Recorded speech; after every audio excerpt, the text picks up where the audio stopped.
పిల్లలకు ఖచ్చితంగా వ్యాక్సినేషన్ ఇవ్వడం అనేది చాలా తప్పనిసరి అండి. ఎందుకంటే ఈ వ్యాక్సినేషన్ వల్ల మనకు బేబీకి రోగనిరోధక శక్తిని పెంపొందించి ఏదైతే తీవ్రమైన వ్యాధుల నుంచి రక్షణ కల్పించడము, ఆ వ్యాధి తీవ్రతను తగ్గించే అవకాశము, ఆ తర్వాత మోర్టాలిటీ బారిన పడకుండా మనం కాపాడుకోవచ్చండి. ఈ వ్యాక్సిన్స్ అనేది కంపల్సరీ ప్రతి తల్లిదండ్రులు ఏమేమి వ్యాక్సిన్స్ ఎప్పుడెప్పుడు వేయించాలనేది తప్పనిసరిగా తెలిసి ఉండాలండి. మనం నార్మల్గా ఈ ప్రభుత్వ హాస్పిటల్స్లో ఎక్కువ యూనివర్సల్ ఇమ్యునేషన్ షెడ్యూల్ని మనం ఫాలో అవుతున్నాము.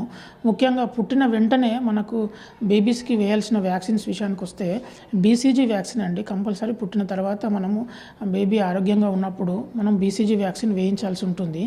ఈ బీసీజీ వ్యాక్సిన్ అనేది నార్మల్గా ఈ ట్యూబర్కులోసిస్ క్షయవ్యాధి నుంచి మనకు కాపాడడం జరుగుతుంది. పుట్టినప్పుడు కనుక మిస్ అయిందనుకో వ్యాక్సిన్, అట్లా అవసరం అనుకుంటే మనం 6 months లోపు 1 year వరకు కూడా ఈ వ్యాక్సిన్ మనం కంపల్సరీ ఈ బీసీజీ వ్యాక్సిన్ అనేది వేసుకోవాల్సి ఉంటుంది.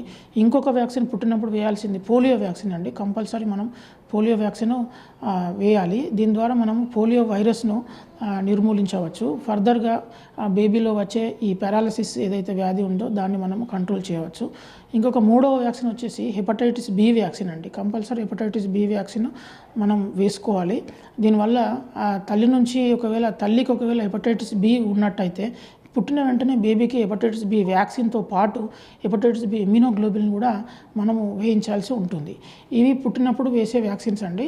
ఆ తర్వాత మళ్ళీ 6 వారాలు, 10 వారాలు, 14 వారాలు అలా కంపల్సరీ షెడ్యూల్ ప్రకారం మనం వాడాల్సి ఉంటుంది. ఐఏపీ షెడ్యూల్ మనం ఇండియా వ్యాప్తంగా మనం ఎక్కువగా ఫాలో అవుతుంది. Indian academy of paediatrics vaccination schedule మనం ఫాలో కావాల్సి ఉంటుంది.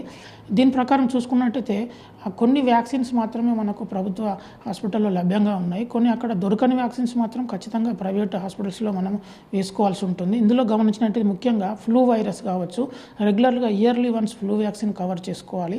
ఆ తర్వాత hepatitis A vaccine, varicella vaccine, ఇలా మనం కొన్ని రకాల వ్యాక్సిన్స్ అన్నీ కూడా మనం కొన్ని అక్కడ ఇవ్వని వ్యాక్సిన్స్ అన్నీ కూడా తల్లిదండ్రులు గుర్తించి మనం ప్రతి వ్యాక్సిన్ ఐఏపీ షెడ్యూల్ ప్రకారం ఫాలో అయితే బిడ్డను మనము చాలా హెల్తీగా కాపాడుకున్న వాళ్ళం అవుతాం.